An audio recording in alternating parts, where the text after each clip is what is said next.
Assalamualaikum warahmatullahi wabarakatuh. Video ini adalah aksi nyata dari modul 1.4 Budaya Positif. Perkenalkan, saya Serinten, calon guru penggerak angkatan 11 dari SDN Keragilan 2, Kabupaten Serang.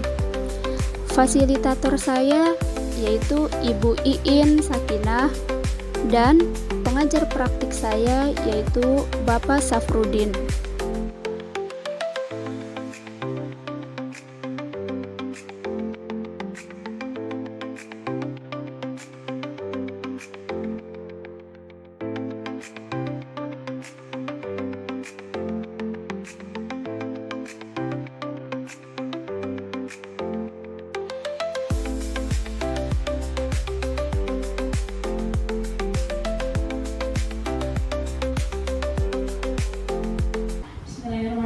Assalamualaikum warahmatullahi wabarakatuh.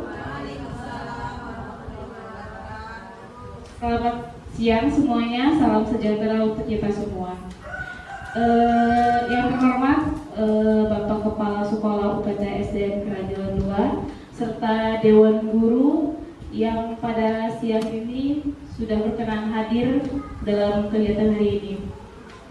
Pertama-tama, marilah kita panjatkan puji syukur kehadiran Allah Subhanahu wa Ta'ala, yang mana berkatnya kita semua dapat berkumpul di tempat ini dalam kegiatan diseminasi budaya positif, di mana kegiatan ini merupakan salah satu syarat dari tugas CGP Angkatan 11 yang dilaksanakan oleh Ibu Nurlaili dan Ibu Serinten. Salawat serta salam marilah kita haturkan kepada junjungan Nabi kita Muhammad SAW. Selanjutnya saya akan membacakan susunan acara pada siang hari ini. Yang pertama yaitu pembukaan, yang kedua sambutan dari sambutan kepala sekolah, yang ketiga acara inti, dan yang terakhir yaitu penutup. Baiklah, langsung saja kita ke acara yang pertama yaitu pembukaan. Marilah kita buka acara ini dengan melafalkan lafaz basmalah. Selanjutnya yaitu sambutan Kepala Sekolah UPT SDN Keragilan 2 kepada Bapak. Dipersilakan.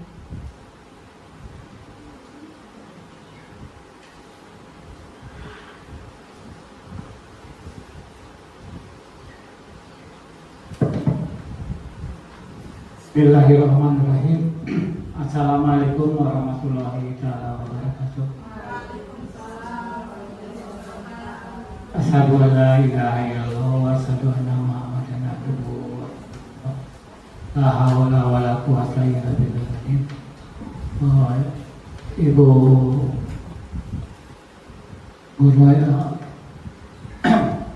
Bapak Ibu guru yang saya hormati, Bapak Ibu guru sebagai calon CGP yang saya hormati pula, alhamdulillah pada hari ini kita bisa berkumpul di ruangan ini untuk sama-sama menyaksikan kegiatan diseminasi budaya positif yang akan disampaikan oleh Ibu Nurlaili SPDI dan Ibu Serinten SPD yang akan dilaksanakan hari ini. Mudah-mudahan kegiatan ini kita bisa berjalan dengan lancar dan mudah-mudahan kita sebagai peserta dapat mengikuti dengan baik. Diseminasi budaya positif ini adalah sebagai syarat memenuhi tugas TGP angkatan ke-11 di Kabupaten Serang ini, khususnya ini adalah di UPTD SD Keragilan 2. Selawat serta salam mari limpahkan kepada junjungan kita Nabi besar Muhammad SAW, kepada keluarganya, sahabatnya, dan untuk Bapak dan Ibu, mari kita sama-sama untuk menyaksikan kegiatan ini. Mudah-mudahan kegiatan ini bisa berjalan dengan lancar. Karena apa? Karena di sini kita punya CGP angkatan ke-11 ini ada 2 orang ya. Yang di sini adalah Ibu Nurlanili SPDI dan Ibu Serinten. Mudah-mudahan mereka bisa menjalankan tugas, bisa melaksanakan tugas dengan sebaik-baiknya dalam kegiatan ini. Mungkin itu ya dari Bapak, cukupkan sekian. Wassalamualaikum warahmatullahi wabarakatuh. Terima kasih kepada Bapak Kepala Sekolah yang telah menyampaikan sambutannya. Selanjutnya yaitu acara inti yang akan disampaikan oleh Ibu Nurlaili dan Ibu Serinten. Kepadanya dipersilakan. Namun sebelum itu pasti kita capek ya, duduk kelamaan. Nah, kita ice breaking dulu sebelum memulai kita mendengarkan pemaparan dari saya. Dimohon untuk Ibu dan Bapak untuk berdiri terlebih dahulu. Kita nyanyi dan gerak.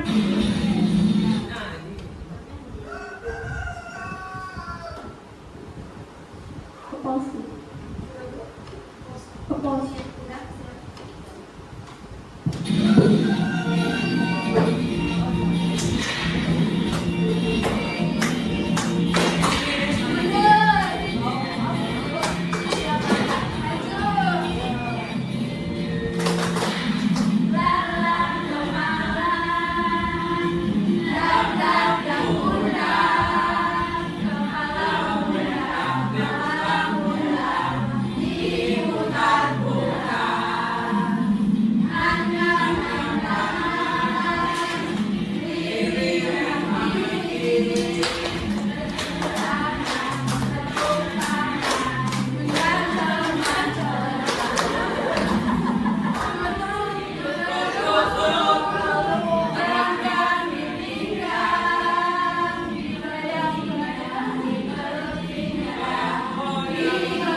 dalam rangka kegiatan diseminasi budaya positif di SDN Kragilan 2, dan terima kasih juga kepada Ibu Bapak Dewan Guru yang menyempatkan waktunya juga untuk bisa hadir. Ya, langsung saja di sini saya akan menyampaikan apa yang saya dapatkan selama mengikuti pendidikan guru penggerak ini, yaitu tentang budaya positif. Next. Ya, di dalam budaya positif ini terdapat beberapa subtema, di mana subtemanya itu ada disiplin positif dan nilai-nilai kebajikan, teori motivasi, hukuman dan penghargaan, keyakinan kelas, kebutuhan dasar manusia, 5 posisi kontrol, dan yang terakhir ada segitiga restitusi. Next. Ya, di sini dalam disiplin positif dan nilai-nilai kebajikan ada pengertian dan makna dari disiplin positif, kemudian kaitannya disiplin positif dengan nilai-nilai kebajikan.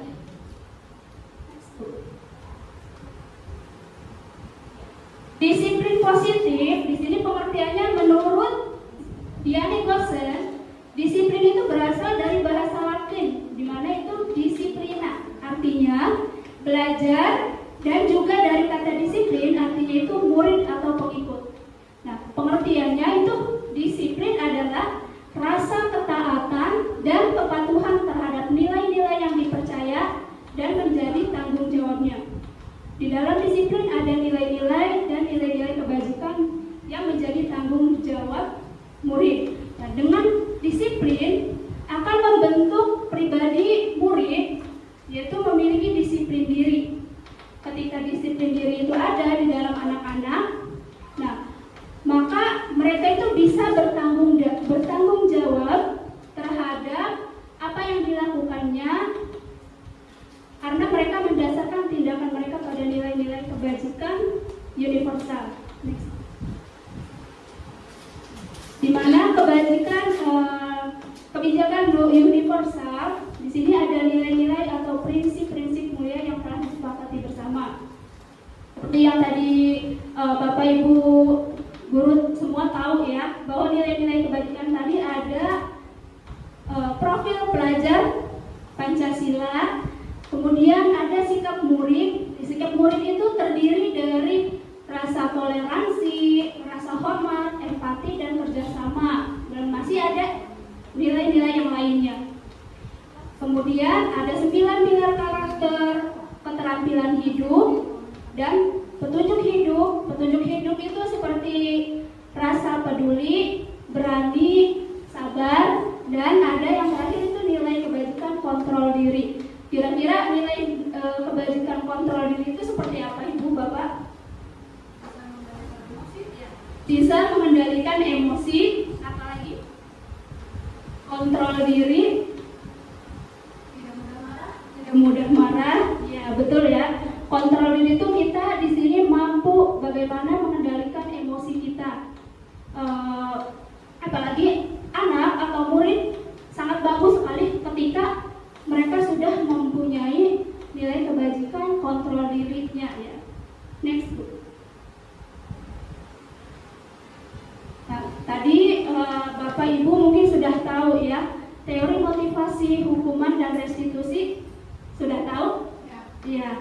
Ada teori motivasi, konsekuensi, dan restitusi. Apa sih hukuman, Ibu, Bapak? Hukuman itu yang seperti apa? Hukuman itu yang diberikan guru, contohnya misalnya anak itu melakukan kesalahan, misalnya seperti mencoret-coret tembok, nah itu langsung menurut anak tersebut, anak tersebut diberikan hukuman, kamu tidak boleh istirahat karena sudah mencoret-coret tembok. Ya, betul. Berarti sudah tahu nih ya Bapak Ibu apa itu hukuman, di mana itu merasa dari guru itu benar gitu. Jadi merasa si murid itu ngerasa tidak adil. Jadi apa yang dikatakan gurunya itu menurut dia ya benar gitu. Padahal hal itu tidak adil untuk murid. Next, Bu.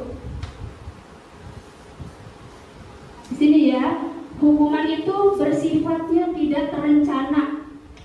Kemudian bersifatnya satu arah, karena dari guru aja tadi, tanpa ada pertanyaan kenapa siswa melakukan itu, dan yang dilakukan guru itu merasa guru itu perlakuannya yang paling benar. Kemudian murid atau anak disakiti oleh perbuatan atau kata-kata. Jadi kayak tadi yang Bu Endah sebutkan bahwa anak sudah mencoret-coret tembok, kemudian dilarang sama gurunya tidak bermain. Nah, seharusnya apa yang harus dilakukan guru? menanyakan dahulu, mencari tahu kenapa alasannya, dan kalau misalnya ini juga konsekuensi ya, harusnya bukan hukuman, tapi kira-kira kalau dikasih konsekuensi apa atas perbuatan anak yang mencoret-coret tembok? Seharusnya ya, harusnya membersihkan tembok tersebut yang sudah dicoret-coret. Tapi konsekuensi juga di sini agak kurang baik. Seharusnya apa yang dilakukan guru? Yaitu melakukan restitusi. Nah, tanyakan dahulu kenapa anak itu melakukannya, baru supaya restitusi itu kan anak mencari sendiri ya, solusinya apa gitu, menyadari diri kesalahannya apa, kemudian dia juga mencari tahu sendiri apa yang harus dia perbuatnya. Next. Nah, di sini ada contoh nih. Ada beberapa contoh hukuman atau konsekuensi.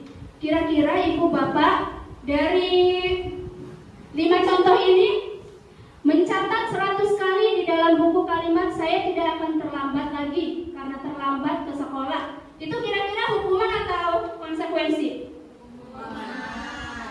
Benar ya, hukuman. Kemudian yang kedua, lari mengelilingi lapangan basket 2 kali karena terlambat hadir di sekolah. Hukuman atau konsekuensi? Hukuman?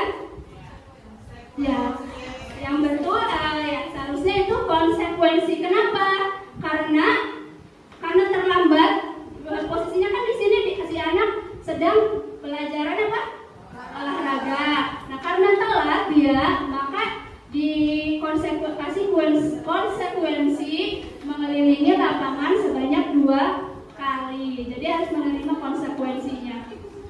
Kemudian tadi nih, membersihkan coretan yang dibuatnya di meja.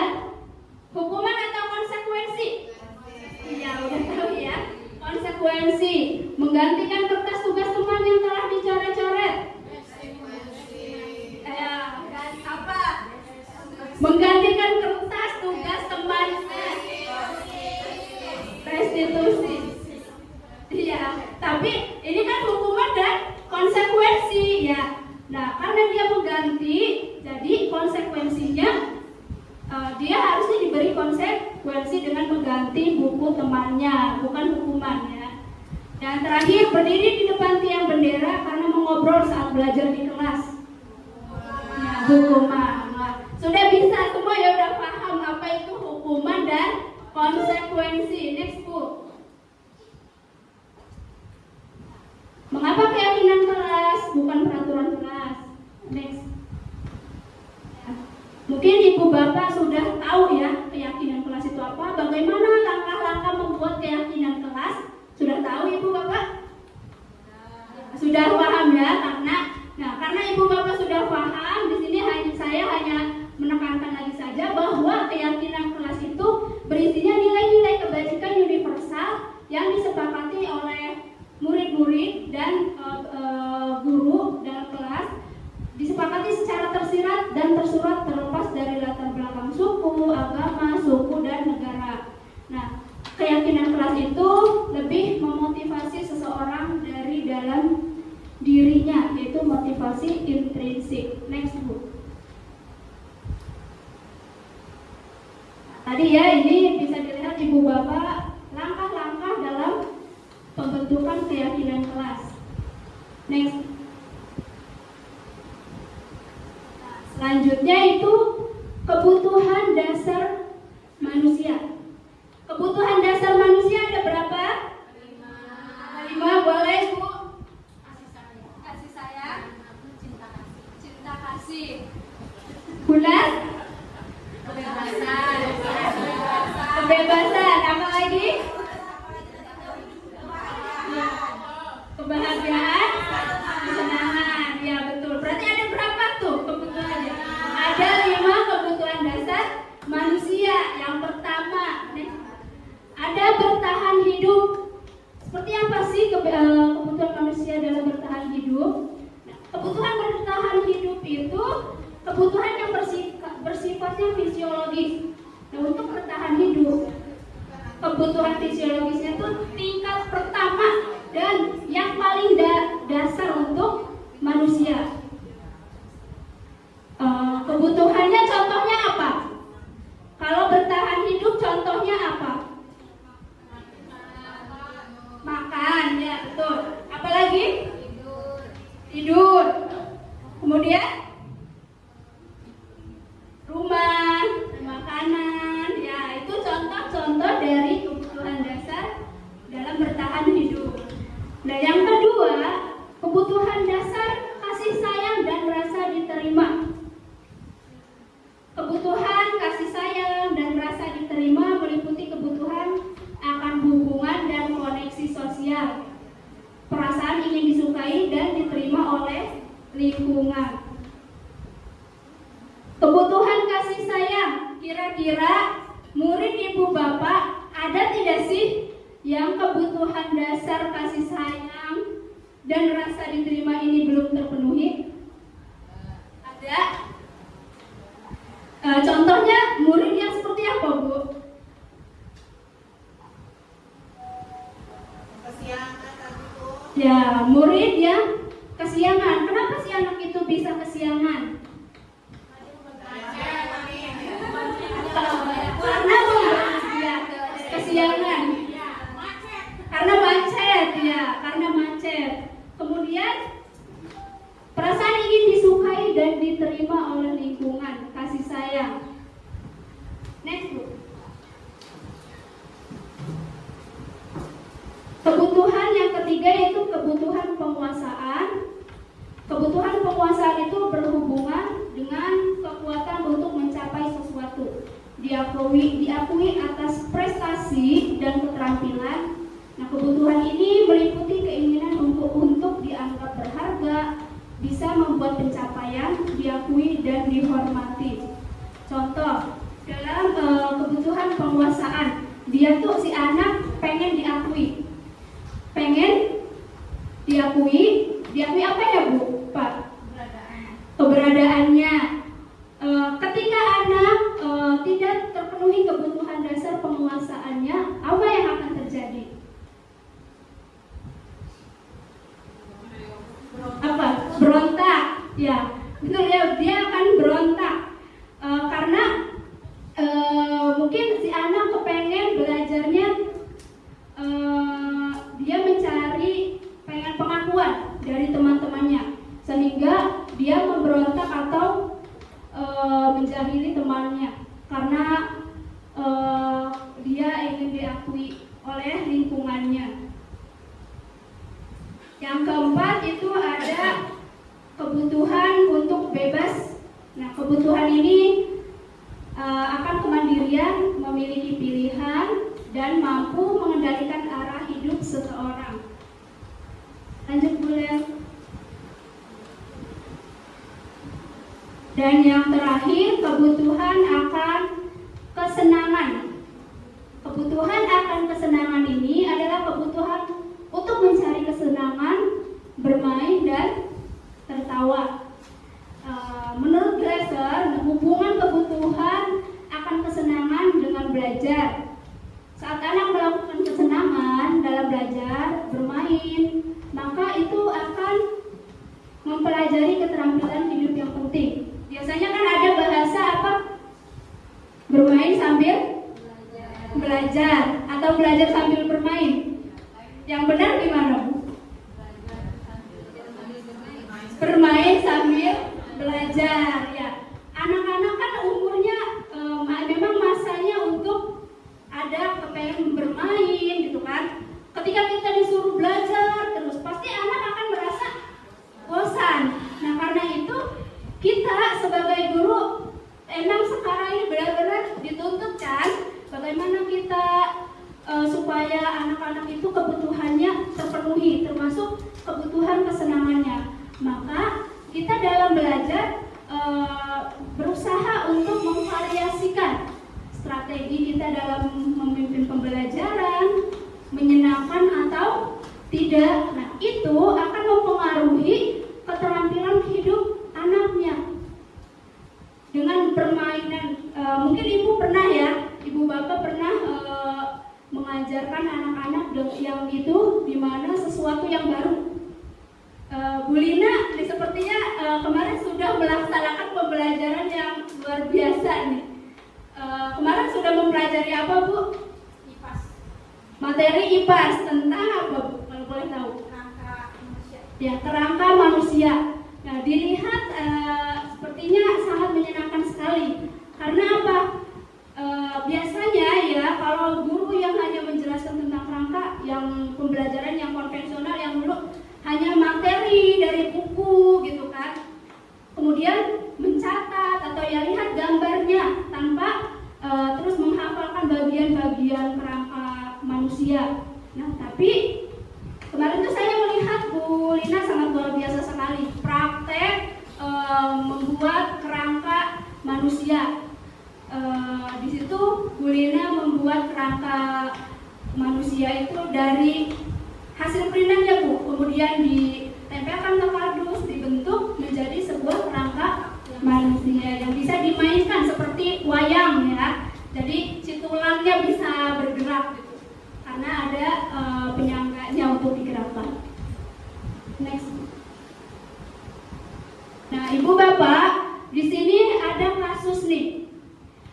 Ibu Ambar, guru wali kelas 2A di SD Pelita Hati, sedang bingung menghadapi ulah salah satu murid di kelasnya. Doni, di kelasnya ya namanya Doni. Beberapa anak di kelas 2A telah datang kepadanya dan mengeluhkan Doni yang seringkali meminta bekal makan siang mereka dengan paksa. Nah, jika Ibu Bapak nih di sini menghadapi situasi seperti Ibu Ambar, apa yang akan Ibu lakukan? Apa yang akan Ibu lakukan? Ibu Bapak lakukan? Memanggil Doni. Ya, memanggil Doni, kemudian apa lagi? Ya, mencari tahu alasannya kenapa Doni melakukan hal tersebut. Setelah mencari tahu, berdiskusi. Iya. Nah, kira-kira nih dari kasus ini, Doni tuh kebutuhan dasarnya sudah terpenuhi atau belum? Belum. Kira-kira kalau kebutuhan dasar bertahan hidup itu, misalnya Doni melakukan hal tersebut untuk apa? Bertahan hidup. Kenapa bertahan hidup? Mungkin ya, jika mereka Doni ini untuk memenuhi kebutuhan dasar bertahan hidup, mungkin orang tuanya tidak membuatkan bekal, sehingga ketika teman-temannya membawa bekal, dia secara paksa mengambil bekal teman-temannya. Nah, di situ berarti Doni kekurangan kebutuhan dasar untuk bertahan hidupnya. Nah, kemudian kira-kira kalau misalnya Doni mengambil bekal temannya secara paksa atas dasar dia kepengen gurunya perhatian, orang tuanya biar dipanggil sama gurunya, biar perhatian orang tuanya ke Doni, perhatian gitu ke Doni. Kira-kira itu kebutuhan dasar apa yang kurang terpenuhi? Ya, cinta dan kasih sayang, betul ya. Kemudian apabila Doni melakukan hal tersebut hanya karena ingin melihat reaksi teman-temannya kesal, marah, dan di situ Doni tertawa, kira-kira kebutuhan dasar apa yang belum terpenuhi? Iya, tertawa. Iya, kesenangan. Dia merasa senang.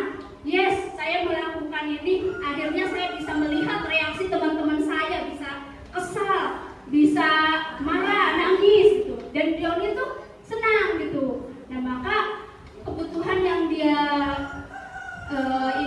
belum terpenuhi itu kesenangan. Jadi dia mencari kesenangannya lewat mengganggu teman-temannya ya, sehingga teman-temannya kesal, dia merasa terhibur. Ya, lanjut Bu Les. Nah, di klasifikasi kebutuhan yang ingin dipenuhi oleh Bimo jika respon Bimo seperti di kolom sebelah kiri. Di sini ada cerita Bimo, seorang TKB, selalu keluar kelas menuju jalan raya di depan sekolahnya yang ramai dengan kendaraan. Tingkahnya membuat guru, Bu Ani, bingung dan seringkali lari mengejarnya. Ada beberapa kemungkinan jawaban yang diberikan Bimo. Dan jawaban Bimonya itu setelah ditanya sama gurunya, kenapa? Kemudian jawaban Bimonya itu, aku senang main kejar-kejaran dengan ibu guru. Nah, kira-kira kebutuhan apa nih yang Bimo butuhkan? Boleh, Bu? Kebutuhan dasar apa yang dibutuhkan oleh Bimo? Ya, cinta dan kasih sayang. Dia ingin diperhatikan oleh ibu gurunya. Cari perhatian, biasanya anak yang suka tingkahnya nggak bisa diam, itu biasanya anak itu ingin diperhatikan ya. Jadi butuh cinta dan kasih sayang. Terima kasih, Bu Lid. Ada yang lain? Kira-kira kebutuhan apa? Oke, Bu Kiki. Kira-kira kebutuhan apa yang Bimo butuhkan? Kalau menurut saya cinta dan kasih sayang juga. Cinta dan Iya, kasih karena sayang. dia membutuhkan perhatian salah satunya dari gurunya. Terima kasih. Kira-kira masih ada yang lain? Ada yang berbeda? Oke, Bu Desti. Bu Desti kan tadi Bu. Kalau saya kesenangan, Kesenangan. Ya. Karena namanya TK ya, dia kan happy kalau melakukan sesuatu yang disenangi gitu. Ya gitu deh. Terima kasih. Ya betul ya. Tadi ada dua versi jawaban. Ada yang menjawab cinta dan kasih sayang. Ada juga kesenangan. Namun di sini jawaban Bimo itu kan aku senang main kejar-kejaran dengan ibu guru. Berarti kebutuhan dasar yang Bimo butuhkan yaitu kebutuhan dasar kesenangan, karena dia senang. Apalagi TK, bermainnya, belajarnya dia sambil main-main gitu kan, pengennya bebas. Terus karena dia senang main, maka kebutuhan yang dia butuhkan itu kebutuhan kesenangan. Lanjut, lihat. Selanjutnya contoh yang kedua nih. Ibu guru bilang, aku tidak boleh bersenandung sewaktu mengerjakan tugas. Katanya, kelas harus tenang, tidak ada suara, kan nggak seru jadinya. Kira-kira apa nih kebutuhan dasarnya? Kebebasan. Ada yang lain? Kebebasan, penguasaan atau kesenangan? Kebebasan. Oke. Jadi dari permasalahan ini, dari situasi ini sebenarnya kebutuhan dasar yang dibutuhkannya itu kesenangan. Ya, bukan kebebasan ya.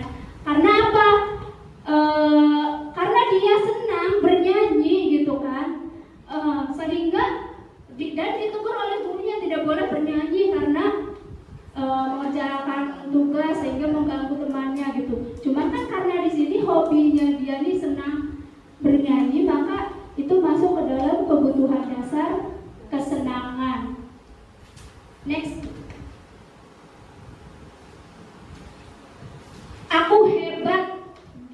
Aku hebat kan bisa membuat ibu guru mengejar aku. Kebutuhan apa? Iya, betul ya, penguasaan kata Ibu Pipit yang nggak terlihat. Iya, kebutuhan, ketutupan Bu Pipitnya.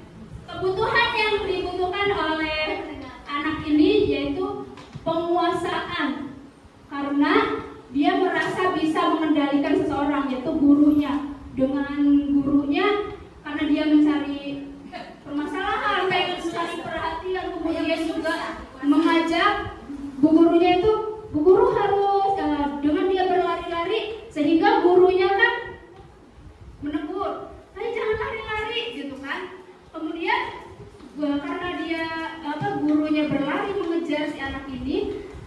si anak ini merasa berkuasa. Yes, saya bisa menguasai guru. Berarti kayak kelas 2 ya. Nah, ya berarti ya itu anaknya pengen penguasaan ya. Namun ada hal lain juga mungkin ya. Kenapa anak itu bisa melakukan hal tersebut? Mungkin ya kebutuhan dasar yang belum terpenuhi, cinta kasih sayang ya, atau kesenangannya. Mungkin belajarnya pengen sambil bermain, atau mungkin menonton video. Iya, udah kelas 3.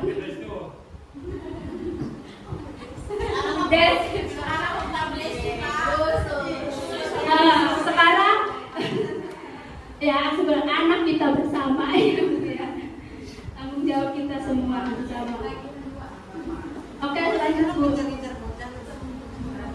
Contoh selanjutnya itu aku sebel, gambarku tidak rapi, malah ibu guru nunjukin ke teman-temanku di depan kelas. Kira-kira apa nih?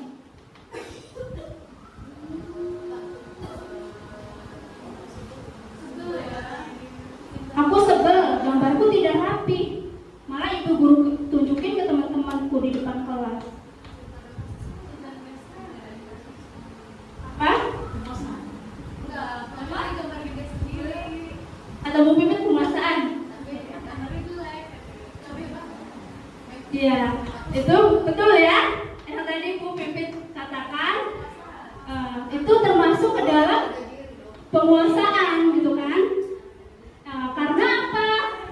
Dia kesel, gambarnya dirapikan. Anak juga seperti orang dewasa kan, punya karakternya. Dia punya harga diri, anak juga kan.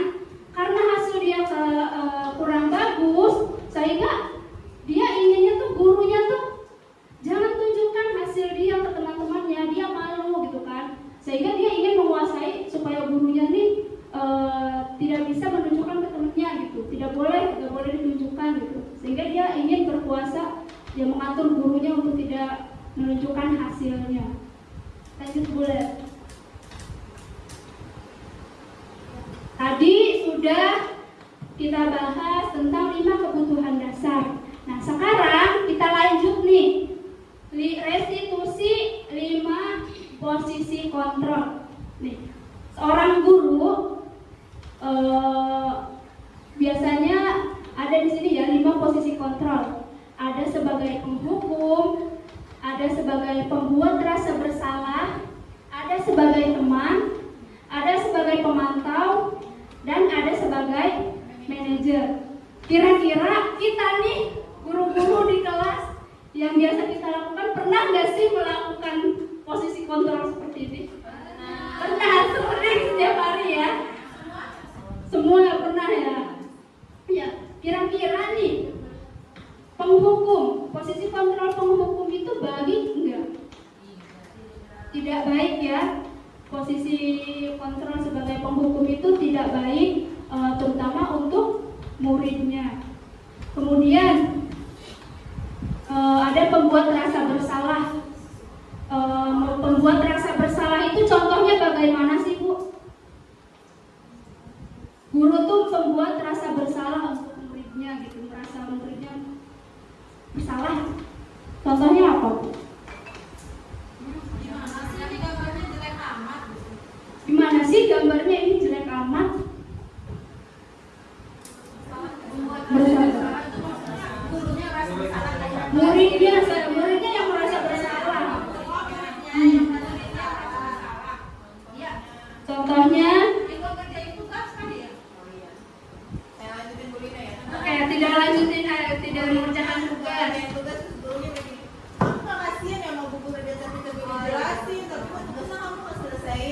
Nah, ya, seperti itu ya, benar ya. Tadi Bu Lina katakan tidak mengerjakan tugas muridnya. Iya betul. Dengan anak yang tidak mengerjakan tugas, sehingga guru timbul bahasa, kamu tuh gimana sih?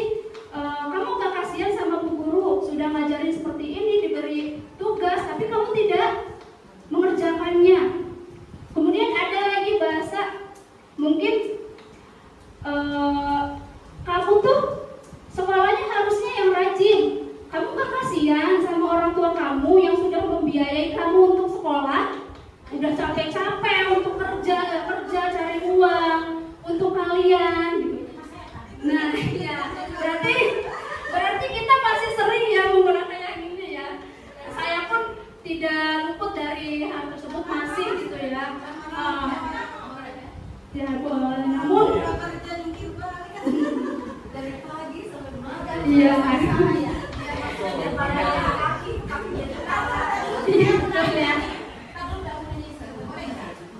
Kalau misalkan anak tadi nggak boleh ada hukumannya, terus kalau misalnya anak itu tidak mengerjakan tugas, Apa yang harus guru lakukan supaya anak itu besoknya itu entarnya lagi itu mau mengerjakan tugas? Biasanya kan kalau kita tidak, kalau yang nggak mengerjakan tugas nanti kasih sanksi atau apa gitu, itu termasuk hukuman kan? Benar nggak? Takutnya nanti anak itu udahlah nggak usah ngerjain tugas juga, nanti juga gurunya nggak ngapain, karena sekarang begitu. Nah di situ kan nggak boleh memberikan tindakan menghukum ya. Maksud di sini menghukum yang mungkin secara fisik kali ya. ya. Pertanyaan yang Bu Lina katanya, gimana kalau misalnya ada murid yang mengerjakan tugas, terus kalau tidak mengerjakan tugas, itu sikap kita gimana gitu kan? Apa kalau misalnya kita tidak hukum anak tersebut, nanti si anak tidak akan berubah mungkin ya, terutama untuk kelas tinggi. Iya. Nah, sebenarnya nanti kita akan bahas tentang restitusi. Nah, memang ketika ada anak yang tidak mengerjakan tugas dan itu sering diulang-ulang gitu. Nah, kita harus cari tahu dulu. Kita panggil mungkin anaknya untuk kita cari tahu apa yang menyebabkan anak tersebut tidak mengerjakan tugas. Kemudian kita tanyakan alasannya kenapa sih tidak mengerjakan tugas tersebut. Nah, setelah kita tahu penyebabnya apa dan kenapa anak tersebut tidak mengerjakan tugas, nah baru kita solusinya gimana nih untuk menyelesaikannya. Nah, solusinya apakah dari guru? Dari anak. Bagaimana setelah kita mencari tahu penyebabnya apa yang menyebabkan, kemudian kita cari tahu ke anak, so kamu maunya bagaimana gitu kan, untuk menyelesaikan ini kira-kira harus apa. Nah, nanti muncullah pendapat si anak, harusnya dikerjakan seperti ini Bu, tidak boleh mengerjakan tugas, tidak boleh ditunda-tunda gitu kan. Nah, itu timbul jawabannya dari diri si anak sendiri kan, nah, bukan dari gurunya yang menyuruh. Nah, kemudian kita ingatkan juga, kalau bisa ada, kita buatkan keyakinan kelas, ada keyakinan kelas yang mengerjakan tugas dengan tepat waktu mungkin gitu. Nah, kita ingatkan juga anaknya, yo ingat lagi gitu. Kita sebelumnya sudah membuat keyakinan kelas. Nah, kira-kira nih kamu sudah melanggar keyakinan kelas apa? Jadi anaknya mikir sendiri, mencari solusinya sendiri. Kemudian ada 5 posisi kontrol sini sebagai teman. Ada juga sebagai pemantau dan manajer. Nah, ini ya. Sebagai penghukum itu bahasanya biasanya nadanya tinggi, kemudian matanya melotot sambil nunjuk-nunjuk gitu. Ya, bahasanya patuhi aturan saya, kamu selalu saja salah. Terus Bu. Nah, ini ya, pembuat rasa bersalah itu bahasanya seringnya saya kecewa sama kamu. Berapa kali sih Bapak beritahu kamu, kok kamu nggak berubah-berubah? Gimana coba kalau orang tua kamu tahu bahwa kamu berbuat begini? Nah, itu rasa bersalah. Lanjut Bu. Nah, di sini posisi kontrol sebagai teman. Biasanya nih, yang sebagai teman itu guru pada posisi ini tuh tidak menyakiti murid, namun akan tetap berupaya mengontrol murid melalui persuasi. Posisi teman pada guru bisa negatif ataupun positif. Positif di sini berupa hubungan baik yang terjalin antara guru dan murid. Guru di posisi teman menggunakan hubungan baik dan humor untuk mempengaruhi seseorang. Biasanya mereka akan berkatanya itu, ayo bantulah demi Bapak ya, gitu. Jadi kita menjalin hubungan dengan murid dengan baik, kemudian kita bisa menyikapinya juga dengan posisi kita sebagai teman. Kemudian bahasa yang lain biasanya digunakan oleh posisi sebagai teman itu, Ayo ingat tidak bantuan Bapak selama ini? Kalau misalnya ada anak yang ini, kita ingatin lagi gitu. Bapak kan sudah pernah memberikan bantuan seperti ini kan? Jadi ayo gitu ya, benar ya kata Beda. Jadi kayak balas budi gitu ya. Ya sudah, kali ini tidak apa-apa, nanti Ibu bantu bereskan gitu. Namun hal ini juga dampak negatifnya kira-kira apa Bu? Pak, Bu? Dampak negatif dari bahasa ya sudah kali ini tidak apa-apa, nanti Ibu bantu bereskan. Ada dampak negatifnya tidak? Ada. Ya, di sini dengan kata-kata yang sudah kali ini tidak apa-apa, nanti Ibu bantu bereskan. Jadi nanti apa-apa tergantung Bu Guru, apa-apa tergantung Bu Guru, si anak jadi pemalas. Nanti dampak berikutnya pun si anak juga menjadi ngapain gitu ngelakuin ini, nanti juga ada yang nolongin gitu ibaratnya ya Bu. Terima kasih. Ya betul sekali ya, bahwa posisi kontrol kita sebagai teman itu memang ada positifnya dan ada negatifnya. Negatifnya seperti yang sudah dikatakan Bu Leli tadi. Ketika kita sudah memberikan, ya sudah kali ini tidak apa-apa, nanti Ibu bantu bereskan. Nanti ketika dia mengulangi lagi, dia berpikir, nah waktu itu juga Bu Guru sudah beresin, nggak marah, nggak menghukum gitu kan. Jadi dia mengulangi lagi hal tersebut yang kurang baik. Nah dampaknya ini ya, dampak negatifnya sebagai teman tadi ya. Nah ya, dampak negatifnya ketika mungkin nih, yang posisi kita sebagai teman berlaku hanya untuk guru tertentu saja. Misalnya ke wali kelasnya ya nurut gitu. Terus juga karena sudah mengiyakan, gurunya tidak apa-apa gitu. Nanti Ibu bereskan. Tapi ketika diajar oleh guru lain atau mungkin bertemu sama guru lain, dia tidak melakukan hal tersebut. Jadi seenaknya, jadi nurutnya tuh sama guru tertentu aja atau mungkin wali kelasnya. Di sini posisi sebagai pemantau. Posisi pemantau berdasarkan pada peraturan-peraturan dan konsekuensi. Kemudian dengan menggunakannya sanksi atau konsekuensi, kita dapat memisahkan hubungan pribadi kita dengan murid sebagai seseorang yang menjalankan posisi pemantau. Pertanyaan yang biasanya diajukan oleh posisi pemantau ini, peraturannya apa ya?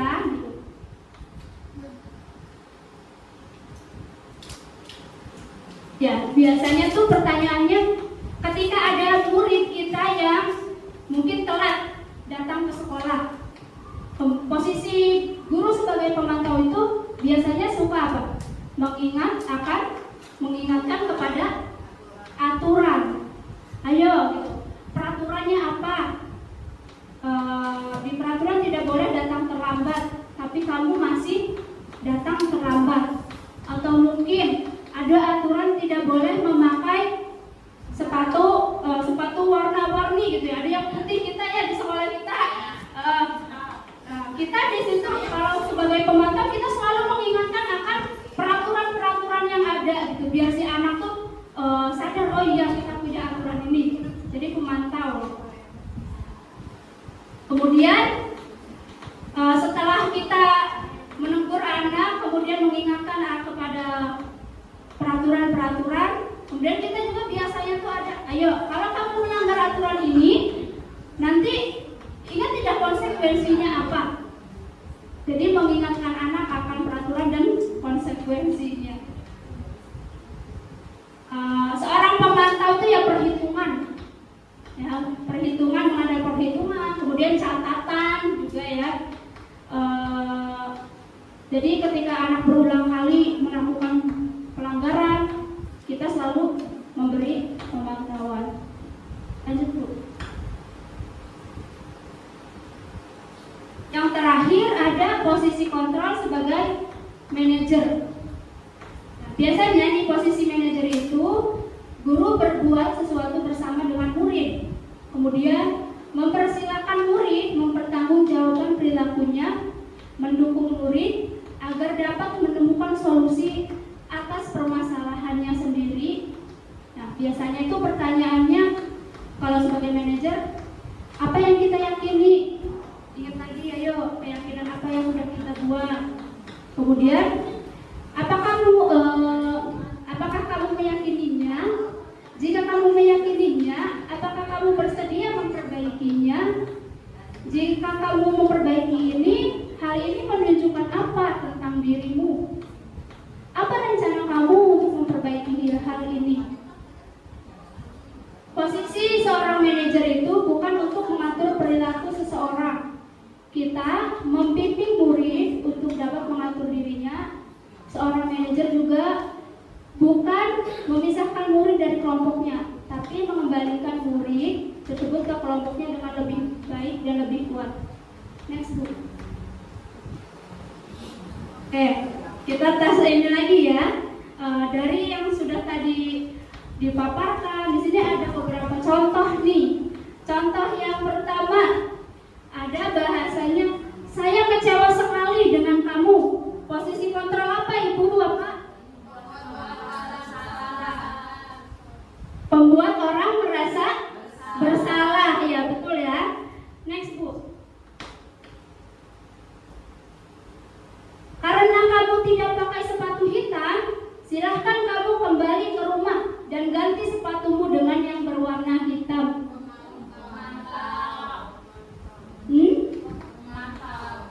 Pemantau atau penghukum?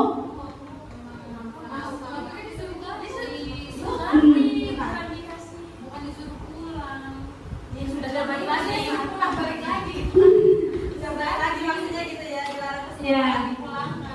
Karena kamu tidak pakai sepatu hitam, silahkan kamu kembali ke rumah dan ganti sepatumu dengan yang berwarna hitam. Penghukum atau pemantau? Ya. Kalau ini lebih tepatnya ke penghukum ya, karena seharusnya kalau misalnya hanya pemantau ya mengingatkan juga kan, memberi pantau kamu sudah melanggar ini, peraturan ini, konsekuensinya apa? Itu kan biasanya kalau pemantau. Namun kalau yang hal ini masuk ke dalam penghukum. Karena apa? Dia tidak memakai, disuruh pulang. Hukumannya pulang dulu sana. Kalau nggak pulang nggak ganti, nggak usah ke sekolah, kan? Nggak usah ikut belajar. Padahal belajar adalah hak semua siswa murid ya. Next Bu. Ayo berdiri di depan kelas. Makanya jangan ngobrol kalau guru sedang menjelaskan.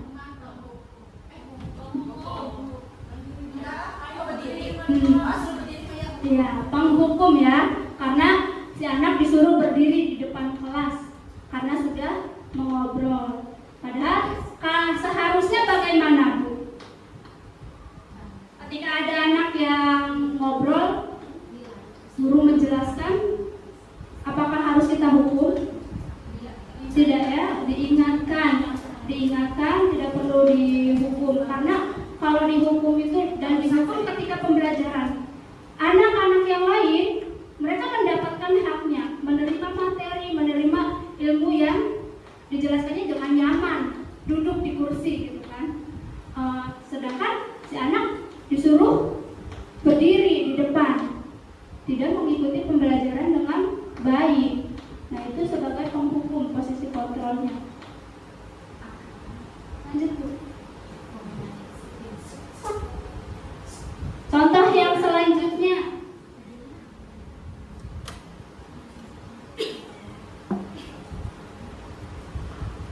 ya sudah, tidak apa-apa kalau kamu tidak mengerjakan PR ya. Itu posisi kontrol apa Bu? Ya sudah, tidak apa-apa.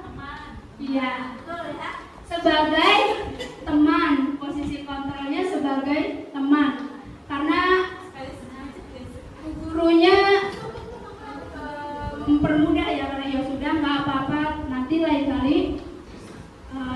diulangi kembali. Next.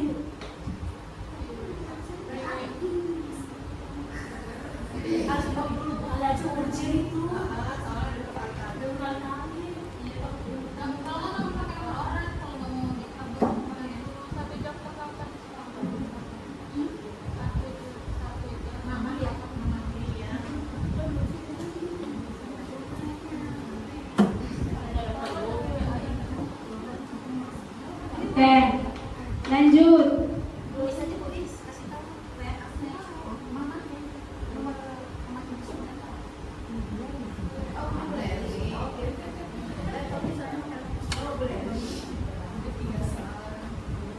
Nah, di sini ada kasus nih, Bu. Ibu Dani sedang menjelaskan pelajaran bahasa Inggris di papan tulis. Namun, beliau memperhatikan bahwa Fajar malah tidur-tiduran dan tampak acuh tak acuh pada pelajarannya. Fajar coba jawab pertanyaan nomor 3. Maju ke depan dan kerjakan di papan tulis. Fajar pun tampak malas-malasan maju ke depannya sambil malas lihat-lihat biasa anak-anak tuh ya, Bu. Ya, dan sesampai di depan, ya biasanya kan anak-anak tuh kalau maju ke depan apalagi habis tidur-tiduran lemes kan, ini jalan gitu kan. Terus kemudian di depan Fajar diam, terpaku sambil memegang buku bahasa Inggrisnya dan memainkan spidolnya di tangannya. Ayo Fajar, makanya jangan tidur-tiduran. Lain kali perhatikan. Sudah sana, duduk kembali. Kira-kira siapa yang bisa? Itu kan guru mengajukan pertanyaan lagi ke yang lainnya. Fajar pun kembali duduk di bangkunya. Hal seperti ini sudah sering kali terjadi pada Fajar. Seperti tidak memperhatikan, acuh tak acuh, dan nilai-nilainya pun tidak terlalu baik untuk pelajaran bahasa Inggris. Pada saat ditegur oleh Ibu Dani, Fajar hanya menjawab, "Tidak tahu, Bu." Ibu Dani pun menjawab lirih, "Gimana kamu, Fajar? Kamu tidak kasihan sama ibu ya? Ibu sudah capek-capek mengajarkan kamu. Tidak kasihan kamu sama ibu?" Dan Fajar pun diam membisu. Nah, kira-kira nih, Ibu Dani ini posisi kontrolnya sebagai apa? Pembuat merasa bersalah, iya. Betul ya? Karena di mana kalimat Bu Dani yang menunjukkan Dani itu merasa bersalah? Iya, betul ya. Ibu sudah capek-capek mengajarkan kamu, gitu kan? Kamu belajar malah berleha-leha, cuek, acuh yang acuh. Sering nih. Bu Pipit ini. Bukan Bu Dani tapi Bu Pipit.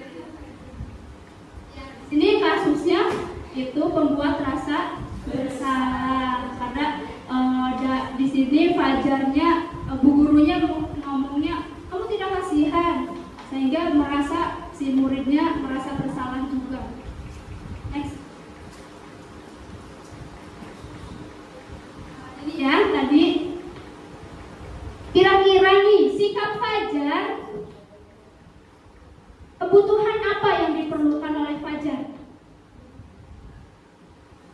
Tadi 5 kebutuhan dasar kan ada bertahan hidup, cinta dan kasih sayang. Nah, kira-kira kebutuhan dasar yang diperlukan oleh Fajar nih apa sih?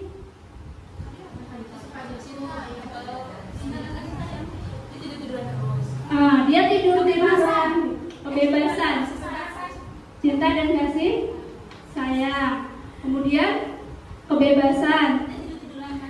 Kenapa Dani merasa mengantuk? Karena karena bu gurunya mengajarnya hanya monoton menulis gitu kan. Kemudian tidak ada hal yang menurut Fajar itu membuat dia senang. Kurang kesenangannya. Selain kesenangan apa lagi? Kebutuhan apa lagi? Kebebasan, kesenangan,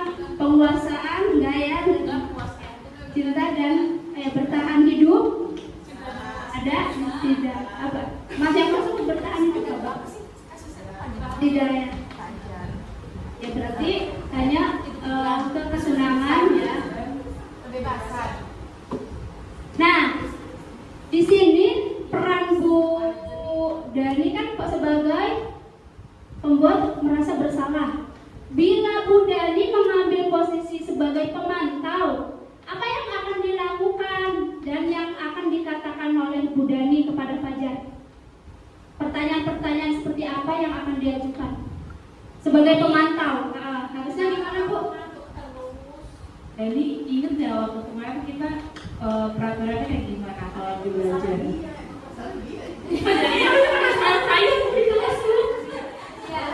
Betul, ada. Iya, betul. Mengingatkan kembali akan keyakinannya, peraturannya apa? Diingatkan. Oke, lanjut Bu. Sebabnya kenapa ditiru-tiru? Yang selanjutnya itu ada segitiga restitusi. Lanjut Bu. Nah, segitiga restitusi itu ada 3 tahapan. Di mana tahapan yang pertama itu ada menstabilkan identitas. Di mana tujuan dari menstabilkan identitas ini untuk mengubah identitas anak dari orang yang gagal karena melakukan kesalahan menjadi orang yang sukses. Nah, tahap yang kedua, validasi tindakan. Nah, kita mencari tahu memvalidasikan tindakan kita dilakukan dengan sesuai tujuan, tindakan dengan suatu tujuan untuk memenuhi kebutuhan dasar. Yang ketiga, mengingatkan keyakinan kelas. Lanjut. Nah, di sini ya pengertian menstabilkan identitas. Dengan menstabilkan identitas itu, biasanya ketika kita menggunakan langkah pertama menstabilkan identitas itu, biasanya pertanyaannya itu jawaban dan respon dari gurunya itu ketika anak berbuat salah, biasanya itu ada berbuat salah itu tidak apa-apa. Kemudian dikuatkan lagi oleh gurunya, tidak apa-apa berbuat salah, namun apa gitu kan nasihatnya lagi. Kemudian tidak ada manusia yang sempurna. Pasti kita juga pernah merasa kesal, emosi. Namun seharusnya bagaimana kita menahan emosi tersebut. Jadi kita stabilkan dulu anaknya. Kemudian ketika mungkin ada yang berantem, ada anak yang berantem, kemudian bisa kita juga stabilkan dengan ibu tidak tertarik siapa yang salah, tapi ibu ingin mencari solusi dari permasalahan ini. Lanjut bulan. Kemudian setelah kita menstabilkan anak, kita juga validasi tindakan yang salah. Kita memvalidasi tindakan anak tuh supaya anak menyadari, oh iya ternyata perbuatan dia tuh yang dilakukan salah. Dengan bahasa apa? Ketika anak menjelaskan, padahal kamu bisa melakukan yang lebih buruk dari ini ya. Iya Bu, gitu tuh. Kan nanti anak menyadari, oh iya ternyata dia tuh berbuat salah. Kemudian kamu pasti punya alasan mengapa kamu melakukan itu. Ya, kemarin ada kasus di kelas juga itu Agam menyobek kertas temennya, kemudian dibuat pesawat-pesawatan. Nah itu, kemudian saya tanyakan, Agam melakukan itu kenapa? Pengen bermain Bu, gitu kan? Pengen bermain apa? Pesawat-pesawatan. Harusnya kalau kamu mau bermain pesawatan, harus menggunakan apa? Kertas sendiri Bu, tidak boleh mengambil punya temannya. Nah itu kan di situ dia udah memvalidasi tindakan salah anak tersebut kan dengan sendirinya gitu. Karena kita sudah memancingnya dengan pertanyaan, dengan memvalidasi tindakan tersebut. Lanjut pula. Setelah anak mengakui bahwa hal yang dia lakukan itu salah, kita ingatkan dengan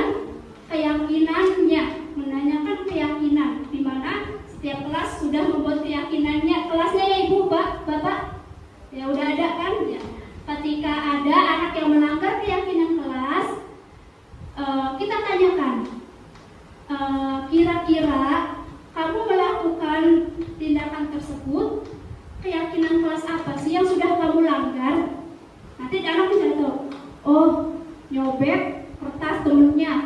Kira-kira apa tuh?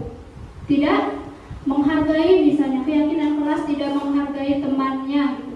Tidak menghormati. Kemudian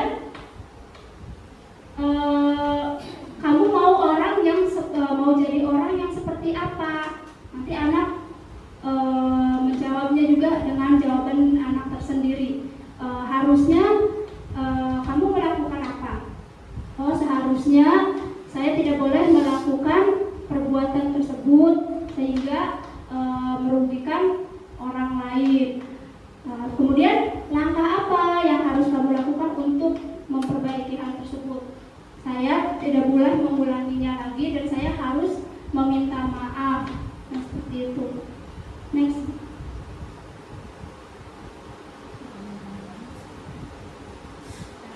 Nah, ini kasus yang ini ya, restitusi. Anda adalah wali kelas 8 SMP Pelindung. Anda baru saja selesai menghadiri rapat guru dan ingin kembali ke ruang kelas Anda untuk melihat petugas piket Anda bekerja. Sesampai di kelas, Anda terkejut karena hanya ada 2 murid Anda yang sedang membersihkan kelas. Anda menyadari bahwa Ciko tidak ikut berpartisipasi dalam piket. Anda tahu betul bahwa Ciko hari ini masuk sekolah. Anda bertanya kepada murid-murid lain yang sedang piket, dan mereka hanya menjawab bahwa Ciko tiba-tiba keluar begitu saja dari ruangan kelas dan membawa tasnya. Penasaran dengan hal tersebut, Anda mencoba mencari Ciko dan menemukannya di warung depan sekolah yang sedang jajan. Anda memutuskan untuk langsung berbicara dengan Ciko di saat itu juga. Next. Kira-kira pemecahan masalahnya dengan menggunakan segitiga restitusi, langkah yang pertama apa, Bu? Pak? Ya, memanggil anak tersebut, kita panggil Cikonya. Kemudian apa? Langkah yang pertama menstabilkan identitas apa tadi? Ya, menanyakan kenapa Ciko, kenapa kamu melakukan hal ini? Kemudian dijawab bersama anaknya nanti kan jawabannya, karena saya lapar Bu, gitu, atau mungkin jawaban yang lainnya yang muncul dari Ciko. Nah, setelah kita menanyakan apa penyebabnya, kemudian kita validasikan kesalahannya, validasi tindakan yang salahnya dengan apa? Kira-kira perbuatan kamu keluar yang jadwalnya harusnya piket dengan teman-temannya, kira-kira itu tindakan yang benar atau tindakan yang salah? Benar atau salah Bu tindakannya? Ya, salah Bu, tindakan yang salah Bu. Nah, maka seharusnya kamu melakukan apa? Itu piket bersama dengan kelompoknya atau piketnya gitu. Nah, udah tuh, udah validasi tindakan yang salahnya, baru kita melakukan apa? Menanyakan keyakinan kelasnya. Diingatkan lagi, kayak misalnya kamu tidak piket bersama temannya, kita ingat-ingat lagi keyakinan kelas yang sudah kita buat. Kira-kira keyakinan kelas apa yang sudah kamu langgar? Contohnya ini ya Bu. Nah, keyakinan kelas tidak menghormati semua orang, karena harusnya kan kita hormati dan hargai teman sekelompoknya. Kemudian harus mengerjakan tugas yang sudah ditugaskan. Karena kita sudah sepakat membuat kesepakatan kelas tersebut harus piket, maka harus saling menerima satu sama lain. Next.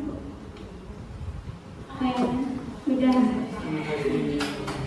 selesai. Itu penyampaian dari saya. Kira-kira ada tambahan atau apa dari Ibu, Bapak? Ya, moderator. Ya, baik, terima kasih kepada Ibu. Terima kasih. Ya, terima kasih kepada Bu Leni dan Bu Serintan. Ini kira-kira mau ada sesi tanya jawab atau bagaimana?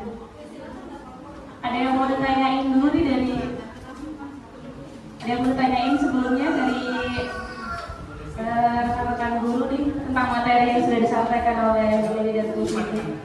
Oke, baik, ada yang bertanya ya? Assalamualaikum warahmatullahi wabarakatuh.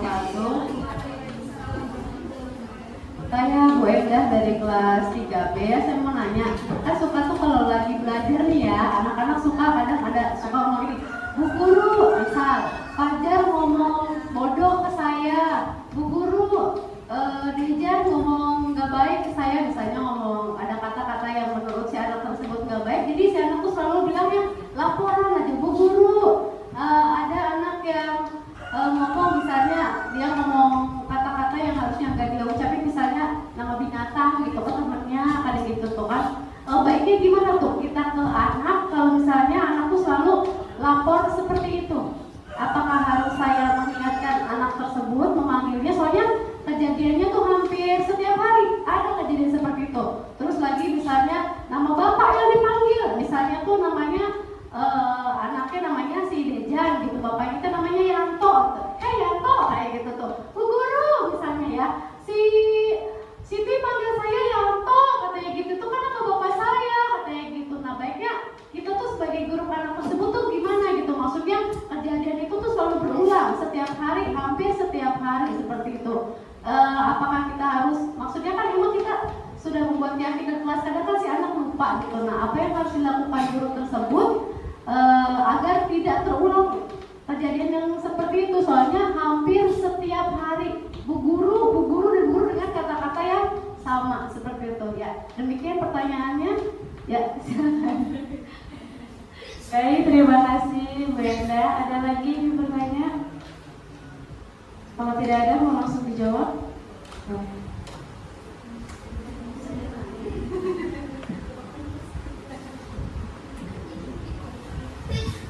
Baik, terima kasih Bu Enda. Masya Allah, luar biasa pertanyaannya, memang relate banget ya dengan kisah nyata sekali ya. Kita sebagai guru SD yang menangani anak-anak SD, luar biasa memang. Memang tidak dipungkiri bahwa di SD itu banyak sekali anak yang sering mengadu. Bagaimana caranya mengatasi aduan anak tersebut? Yang pertama, karena mengapa mereka mengadu kepada gurunya itu pasti ada sebabnya. Mengadunya pun karena temannya mengejek.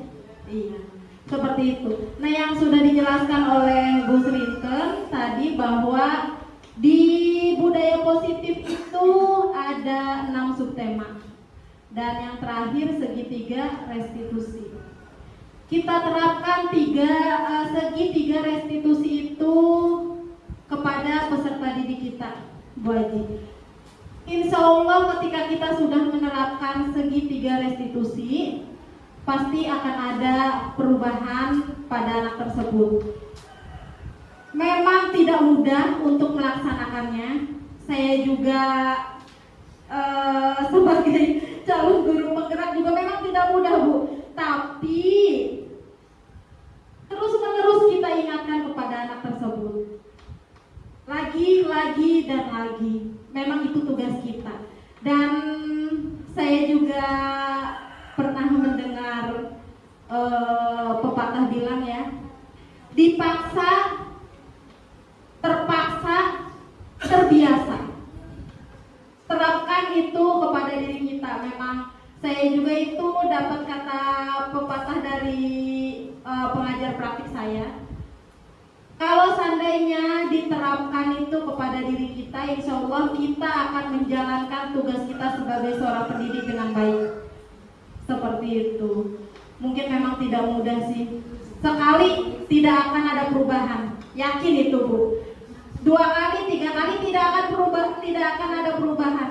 Tapi insya Allah dengan berkali-kali, dengan kita sabar, kita melaksanakan subtema budaya positif kita yang sudah kita bahas bersama-sama, insya Allah pasti akan ada perubahan. Namanya peserta didik itu kan banyak sekali karakter, jadi kita harus memahami karakter peserta didik tersebut. Bagaimana Bu Ajenda? Mungkin saya juga tidak akan menjelaskan segitiga restitusi karena memang tadi sudah dijelaskan juga ya. Yang pertama apa Bu Ajenda tadi segitiga restitusi? Yang sudah dijelaskan oleh Bu Srinten. Segitiga restitusi itu ada 3. Yang pertama, ada yang ingat? Menstabilkan. Yang kedua, validasi. Yang ketiga,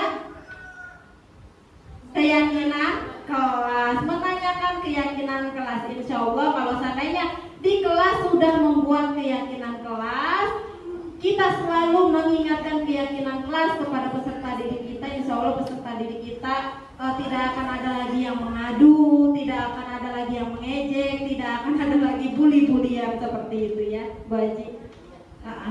Iya, sama-sama. Mungkin ada tambahan dari rekan saya. Ya, baik. Benar ya Bu Enda ya, tadi yang disampaikan Bu Leli bahwa memang tidak mudah kita untuk merubah kebiasaan anak yang seperti itu gitu ya. Namun ya kita usahakan menerapkan untuk menyelesaikan permasalahan tersebut dengan menggunakan segitiga restitusi. Kita validasi tindakan kesalahannya. Kemudian yang pertama tadi kita stabilkan dulu identitas muridnya gitu kan. Kemudian validasi tindakan yang salahnya dan tanyakan keyakinan kelasnya. Kita walaupun sudah sekali benar yang tadi Bu Leli katakan, tidak akan mempan. Bahkan yang sudah berkali-kali pun gitu ya, kita ngajar dari kelas 1 udah pernah gitu ya, kelas 2, kelas ini. Kalau kalau kelas tinggi ya pasti yang berbeda ya. Luar biasa bagaimana menanganinya. Namun memang kita gak boleh bosan-bosan. Setiap hari kita harus selalu ingatkan, nasihatkan dan gunakan itu. Kita jangan langsung menjudge anak, kamu salah, kamu gak boleh kayak gini. Kita tanyakan keyakinan kelasnya dahulu, biar anak mencari solusinya sendiri dengan kesalahan yang telah dia perbuat. Kira-kira apa yang harus kamu lakukan? Bagaimana untuk memperbaikinya? Jadi jawabannya itu timbul dari